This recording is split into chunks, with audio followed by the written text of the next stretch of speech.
नमस्कार फ्रेंड, मैं हूं अतिकाय कुमार और स्वागत है आप सभी का अपने YouTube चैनल अतिकाय इंजीनियरिंग पे।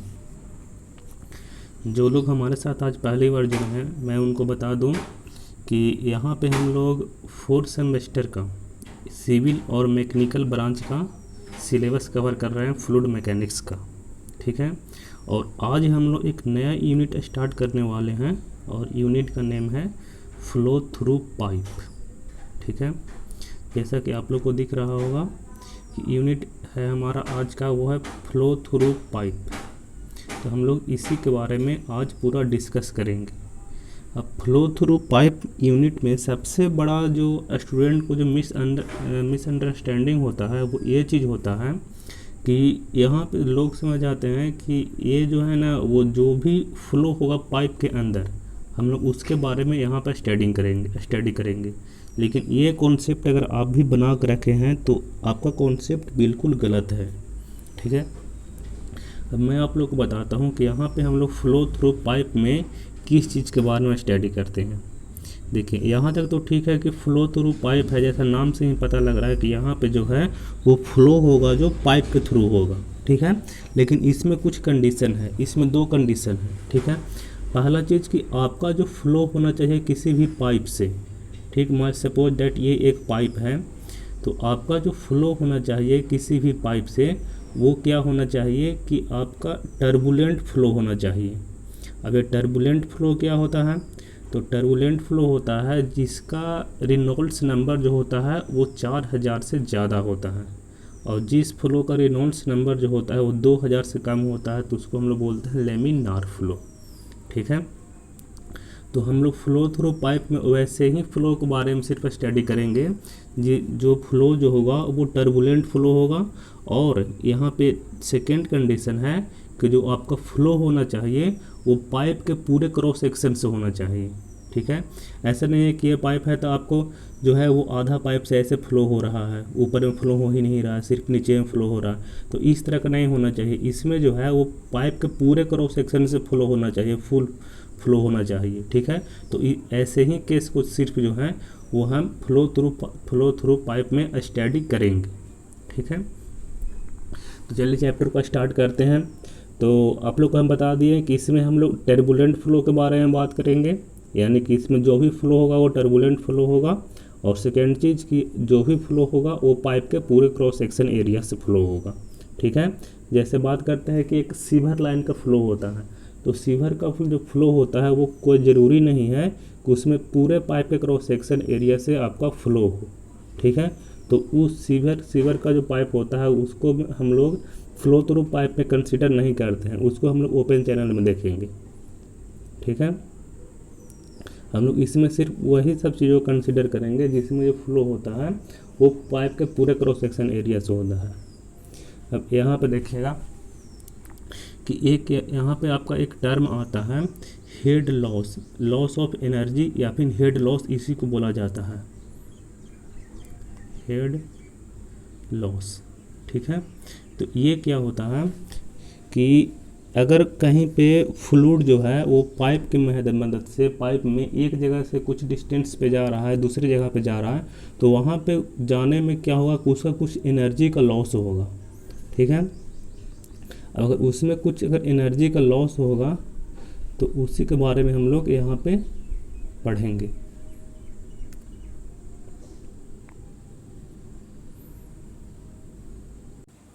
यहाँ पे आपका एक टर्म आता है हेड लॉस।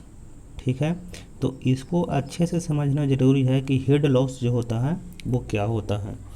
तो इसको समझते हैं, तो इसको समझने के लिए हम लोग एक छोटा सा फिगर बनाते हैं पाइप का।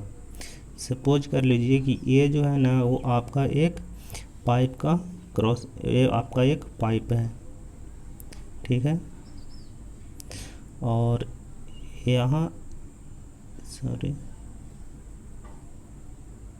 ये आपका एक पाइप है, और यहाँ पे क्या करें हम कि इसके थ्रू जो है वो क्या हो रहा है कि आपका फ्लूइड फ्लो हो रहा है, इसके थ्रू इधर से इधर फ्लूइड जा रहा है। ठीक है, तो यहाँ पे क्या करिए कि आप जो हैं वो यहाँ पे दो पाइप इस तरह से इंस्टॉल करिए ऊपर में। अब सपोज डैट दोनों का क्रॉस सेक्शन सेम रहेगा,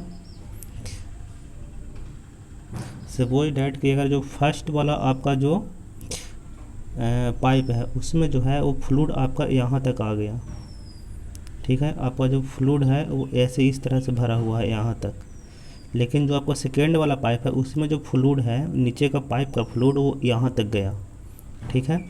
तो यहाँ पे आप देख रहे होंगे कि यहाँ पे क्या हो गया कि इसके लेवल और इसके लेवल में जो है वो एक डिफरेंट है। तो इसका लेवल और इसके लेवल में ये जो वर्टिकली डिस्टेंस है इसी को बोला जाता है हेड लॉस। ये जो वर्टिकल डिस्टेंस यहाँ पे आ रहा है इसी को बोला जाता है हेड लॉस, ठीक है।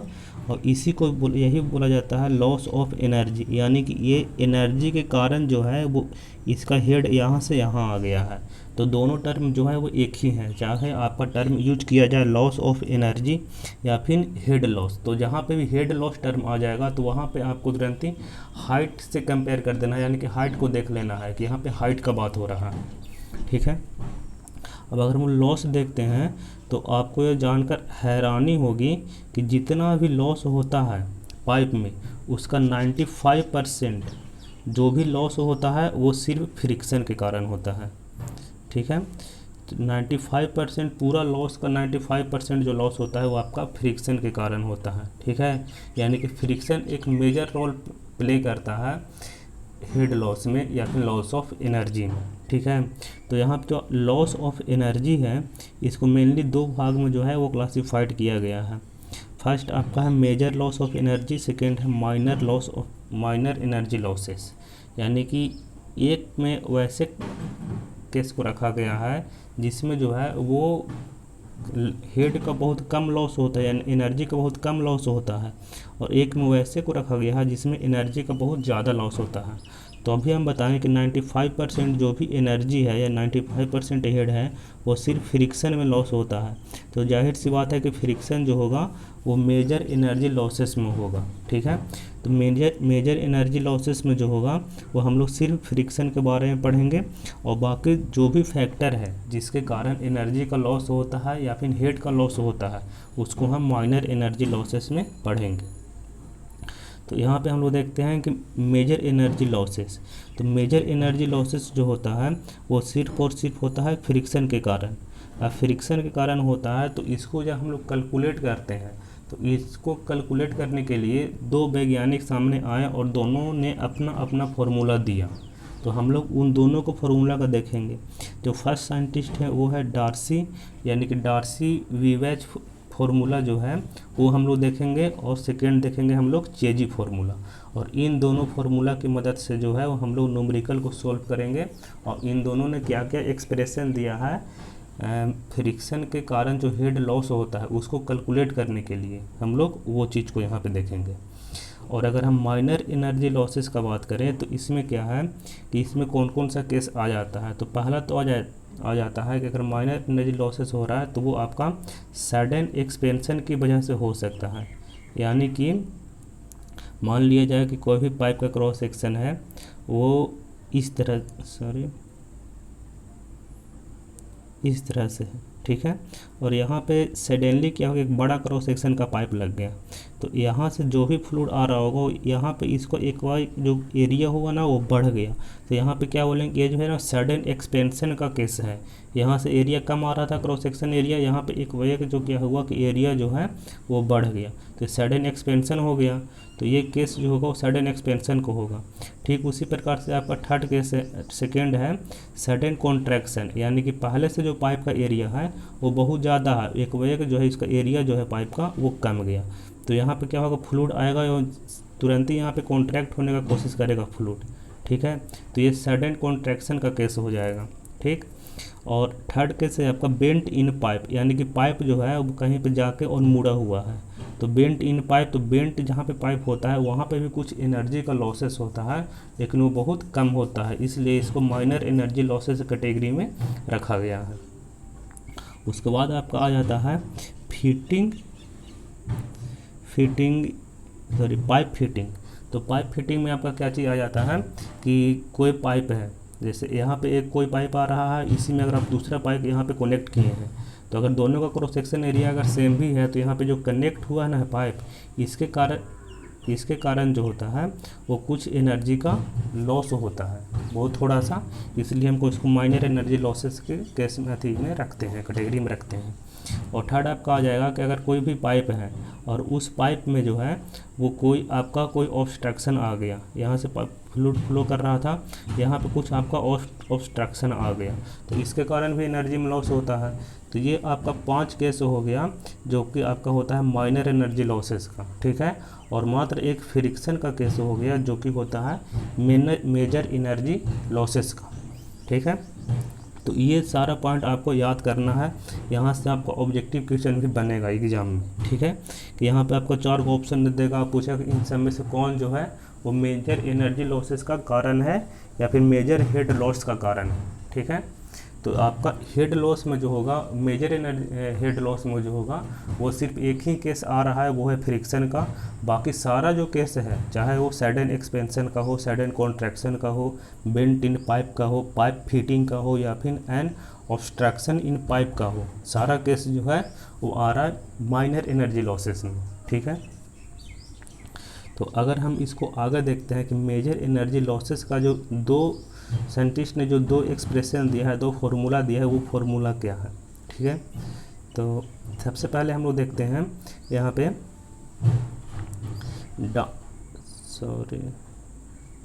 डार्सी-वीबैच का फार्मूला।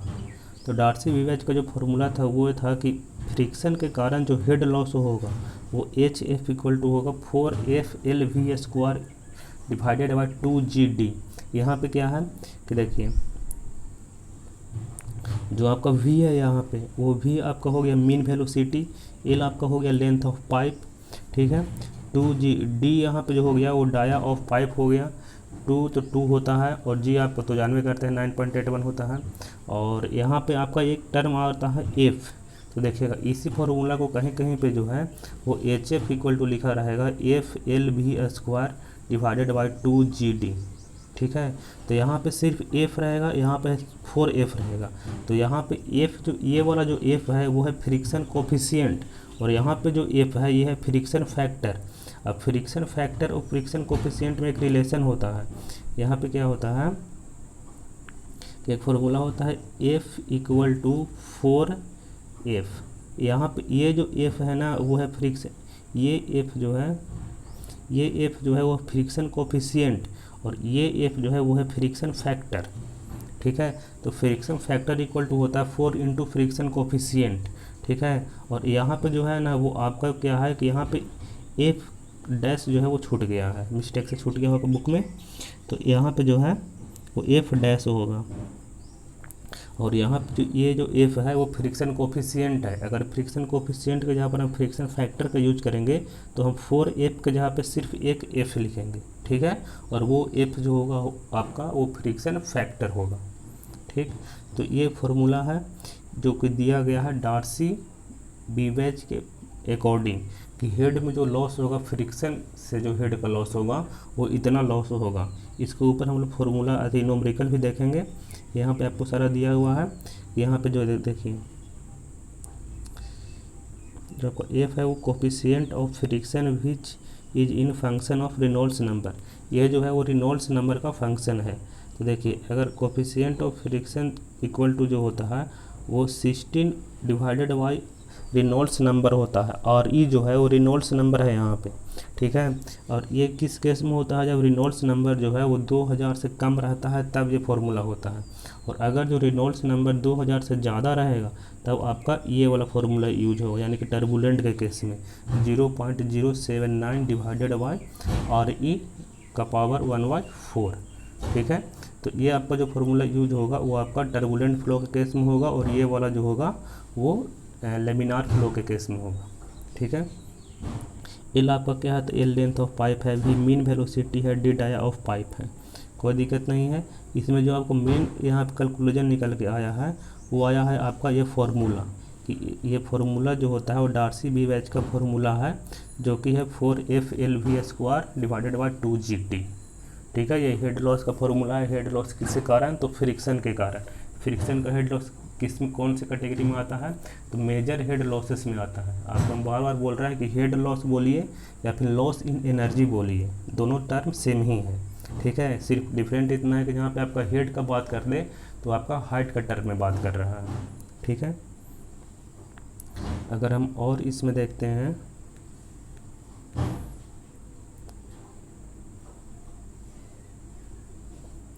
तो नेक्स्ट आपका आ जाएगा चेजिस फार्मूला।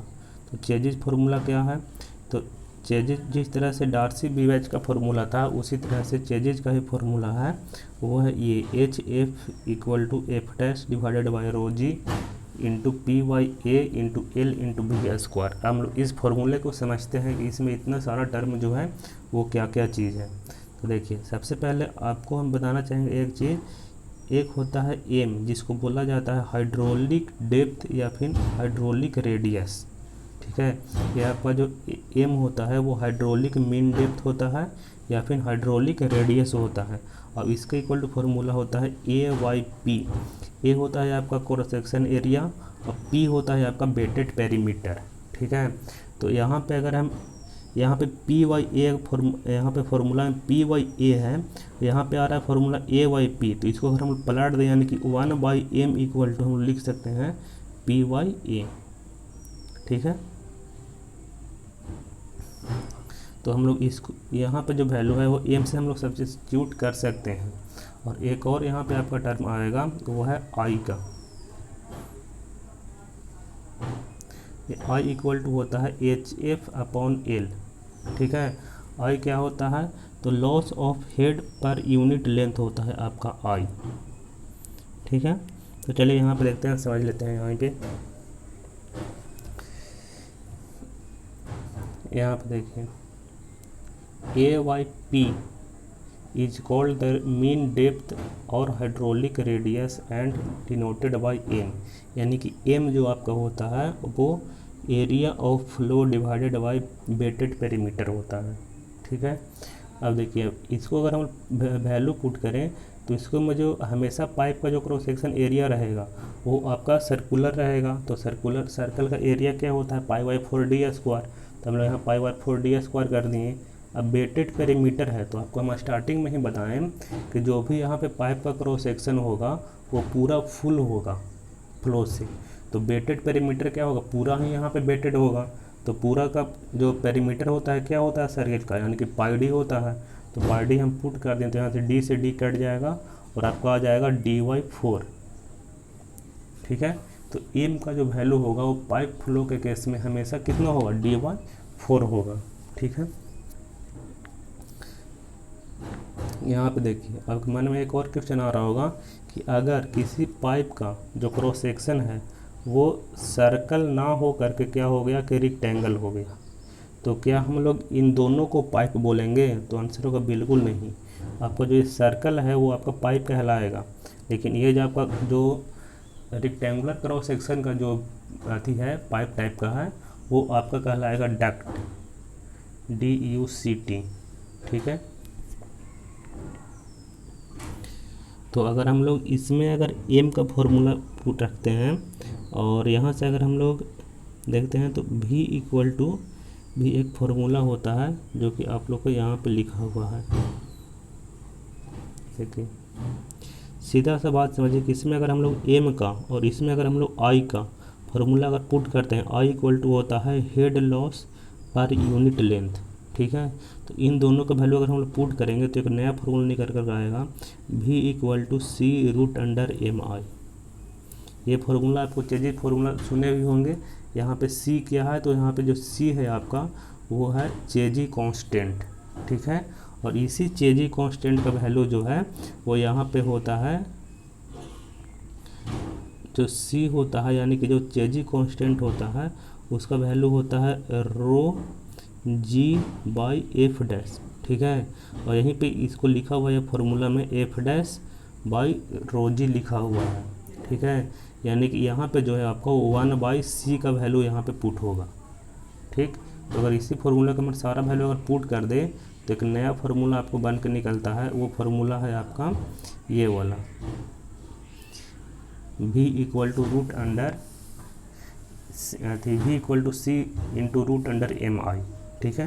यहाँ पे v आपका मीन वेलोसिटी हो गया, c चेजी कांस्टेंट हो गया, m आपका हो गया हाइड्रोलिक मीन डेप्थ या हाइड्रोलिक रेडियस, और आई जो हो गया आपका, इसको आप वेलोसिटी ग्रेडियंट भी इसको बोला जाता है। ठीक है, ये क्या होता है कि ये हेड लॉस होता है पर यूनिट लेंथ।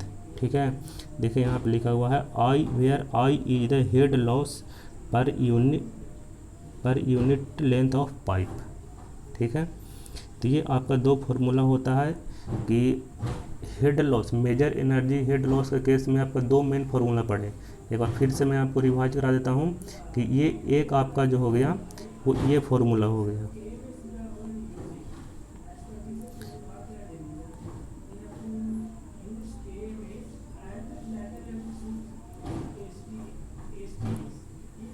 एक आपका ये फार्मूला हो गया, H F equal to 4FLV² divided by 2GD, एक मेन फार्मूला हो गया। हम लोग इस पे अब न्यूमेरिकल को देखेंगे। ठीक है, एक और जो आपका फार्मूला हो गया वो ये फार्मूला हो गया, एक ये आपका फार्मूला हो गया HF equal to rho dash divided by rho G into PA into L into V²। ठीक है, और नेक्स्ट जो आपका फार्मूला हो गया मेन फार्मूला वो ये हो गया,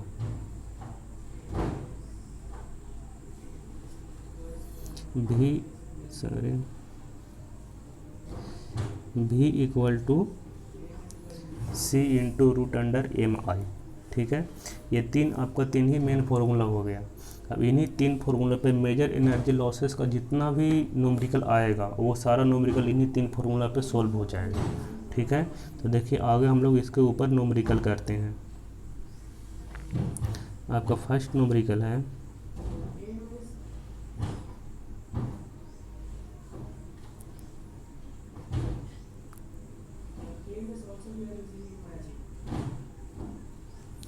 देखिए, find the head loss due to friction in pipe diameter 300 mm dia and length 50 metre, where through which water is flowing at a velocity of 3 metre per second using Darcy formula and Chezy's formula, where C equal to 60 degree.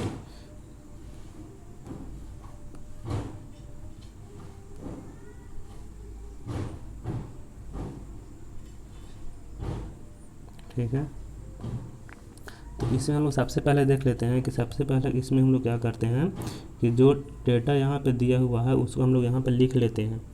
तो take V equal V for water, यानी कि ये new लिखा हुआ है, new for water 0.01 stock. ठीक है, आपका ये काइनेमेटिक विस्कोसिटी दिया हुआ है। अब देखिए क्वेश्चन में और क्या क्या चीज़ गिवन है, तो क्वेश्चन में आपका गिवन है dia of pipe. Dia of pipe आपका 300 mm गिवन है, तो 300 mm को अगर हम मीटर में कन्वर्ट करेंगे तो 0.3 मीटर हो जाएगा। ठीक है, और क्या चीज़ गिवन है, तो आपका लेंथ ऑफ पाइप जो है वो गिवन है क्वेश्चन में 50 मीटर, तो उसको हूबहू ऐसे ही रख देंगे। अब देखिए वेलोसिटी ऑफ फ्लो आपका दिया हुआ है कितना, V equal to 3 metre per second. ठीक है, और आपका चेजी कांस्टेंट का जो वैल्यू है वो आपको दिया हुआ है C का वैल्यू 60, तो हम लोग वो पुट कर देंगे। और क्वेश्चन में आपको काइनेमेटिक भी इसको C2 भी गिवन है 0.01 स्टॉक। इसको अगर हम लोग सेंटीमीटर स्क्वायर पर सेकंड में चेंज करेंगे तो इतना ही रह जाएगा, क्योंकि हम लोग इसी को स्टॉक बोलते हैं। और अगर जो हम लोग इसको मीटर स्क्वायर पर सेकंड में चेंज करेंगे तो ये 10⁻⁻⁴ मीटर स्क्वायर पर सेकंड हो जाएगा आपका। ठीक है, अब हम लोग को इस सब वैल्यू को जो है वो सिर्फ फार्मूला में पुट कर देना है, आपका आंसर निकल जाएगा। देखिए कैसे, सबसे पहले देखते हैं डार्सी फार्मूला हम लोग क्या पढ़े। तो डार्सी फार्मूला हम पढ़े थे 4FLV² डिवाइडेड बाई 2GD। ठीक है, तो हम लोग अगर इसको देखते हैं तो इसमें कोफिशिएंट ऑफ फ्रिक्शन का वैल्यू जो है हम लोग को पता नहीं है, इसका वैल्यू F का वैल्यू। तो सबसे पहले हम लोग क्या करेंगे कि F का वैल्यू हम लोग कैलकुलेट कर लेंगे। अब F क्या बताना था कि जो कोफिशिएंट ऑफ फ्रिक्शन है ये आपका फंक्शन होता है रेनॉल्ड्स नंबर का, यानी कि ये जो है वो रेनॉल्ड्स नंबर से आपका वैल्यू निकलेगा। तो यहाँ क्वेश्चन में तो रेनॉल्ड्स नंबर भी नहीं दिया हुआ है, तो फिर क्या होगा, तो देखिए यहाँ पे कि रेनॉल्ड्स नंबर का एक फार्मूला होता है। फार्मूला क्या होता है कि RE equal to V into D divided by nu. Nu क्या है, काइनेमेटिक विस्कोसिटी है। तो आपको भी वेलोसिटी पता है, डाया पता है, विस्कोसिटी पता है, तो आप वैल्यू पुट कर दीजिएगा। तो आर ई का वैल्यू, रेनॉल्ड्स नंबर का वैल्यू आपको इतना निकल जाएगा। और रेनॉल्ड्स नंबर का वैल्यू अगर इतना निकल गया है तो आप यहाँ से फ्रिक्शन निकल जाएगा। फ्रिक्शन इक्वल टू बताए थे आपका कि यहाँ पे टर्बुलेंट फ्लो होता है, और टर्बुलेंट फ्लो के जो केस में जो कोफिशिएंट ऑफ फ्रिक्शन का वैल्यू होता है वो 0.079 डिवाइडेड बाई आर ई का पावर 1/4 होता है। इसको हम लोग पुट कर देंगे तो आपको वैल्यू जो है एफ का वो इतना निकल जाएगा। ठीक है, हम लोग इसको जो है वो फॉर्मूला में पुट कर देंगे सारा वैल्यू को। 4F ये हो गया L और ये हो गया आपका V², और यहाँ पे हो गया आपका 2GD का नीचे वैल्यू होगा। तो सारा का वैल्यू पुट कर देंगे, इतना आपका आंसर निकल गया। ठीक है, और अगर अब हम लोग बात करें सेकेंड यानी कि चेजी फार्मूला के बारे में, तो चेजी फार्मूला का जो आपका चेजी फार्मूला, इसका फार्मूला आप लोग को बताए थे कि फार्मूला V=C√√M/I। ठीक है, क्वेश्चन में आपका C का वैल्यू गिवन है, dy4 का वैल्यू आप यहाँ से m का वैल्यू यानी कि dy4 का वैल्यू आप कैलकुलेट कर सकते हैं। तो ये आ जाएगा 0.075 मीटर। ठीक है, इसको आप फार्मूला में अगर पुट कर देते हैं तो आपका जो वैल्यू है वो निकल के आ जाता है। अगर v का वैल्यू जो आपका है वो 3 मीटर दिए हुए है, c का वैल्यू 60 दिए हुए है, m का वैल्यू इतना निकल के यहाँ से बचाता है सिर्फ i। तो i का वैल्यू जो है वो आपको इतना निकल के आ जाता है, यानी कि i का वैल्यू जो है वो 0.0333 आ गया आपका i का वैल्यू। अब i इक्वल टू आपको फॉर्मूला बताए थे HF डिवाइडेड बाई L। तो L का वैल्यू तो लेंथ पता है 50 मीटर, इसको हम पुट कर दीजिए तो यहाँ पे HF यानी कि हेड लॉस का फॉर्मूला आपका निकल के वैल्यू निकल के आ जाएगा। ठीक है, तो ये न्यूमेरिकल आपका कंप्लीट हो गया है। और एक चीज़ और कि यहाँ पे कोफिशिएंट ऑफ फ्रिक्शन का वैल्यू किस पाइप में यानी कि किस तरह के मटेरियल के पाइप में कितना होता है, यह भी आप लोग के सिलेबस में पढ़ने के लिए है। तो हम लोग उसको भी थोड़ा सा देख लेते हैं। देखिए, तो फ्रिक्शन फैक्टर का जो वैल्यू होता है वो आपको पाइप मटेरियल, और यानी कि पाइप मटेरियल, पाइप क्या चीज़ का हो सकता है, तो रिवेटेड स्टील पाइप हो सकता है, कंक्रीट पाइप हो सकता है, वुड पाइप हो सकता है, कास्ट आयरन का पाइप हो सकता है। तो यहाँ पे आपका रिवेटेड आयरन के केस में जो आपका रिपीटेड आयरन के केस में जो आपका फ्रिक्शन फैक्टर का वैल्यू जो होगा वो आपका इतना हो जाएगा 0.003 से लेकर के 0.03 तक। ठीक है, वहीं अगर हम लोग बात करें अगर कंक्रीट का पाइप का, तो ये आपका हो जाएगा, ये इंपॉर्टेंट है, एग्जाम में पूछता भी है। तो कंक्रीट के पाइप का हो जाएगा 0.001 से लेकर के 0.01 तक। वहीं अगर हम लोग वुड का पाइप का बात करें तो ये आपका इतना हो जाएगा, और कास्ट आयरन का पाइप का जो है वो आपका इतना हो जाएगा। ठीक है, दिखाई नहीं दे रहा होगा, अब दिखाई दे रहा होगा। तो ये आपका मटेरियल जो आपको सिलेबस में दिया हुआ है, इसमें से जो कंक्रीट का जो है वो एग्ज़ाम में पूछा हुआ भी है, तो आप लोग इस टेबल को देख लीजिएगा। ठीक है, तो अब आगे का जो चीज़ है वो हम लोग नेक्स्ट लेक्चर में बात करेंगे, और इसके बाद शायद आपका इस चैप्टर का 2 लेक्चर और होगा, इसके बाद ये चीज़ आपका समाप्त हो जाएगा। अगर यहाँ तक में आप लोग को अगर कोई भी समस्या है, कोई भी दिक्कत, तो आप अपनी परेशानी जो है वो कमेंट बॉक्स में बता सकते हैं, उसका सॉल्यूशन किया जाएगा। ठीक है, तब तक के लिए गुड बाय, धन्यवाद, थैंक्स फॉर वॉचिंग।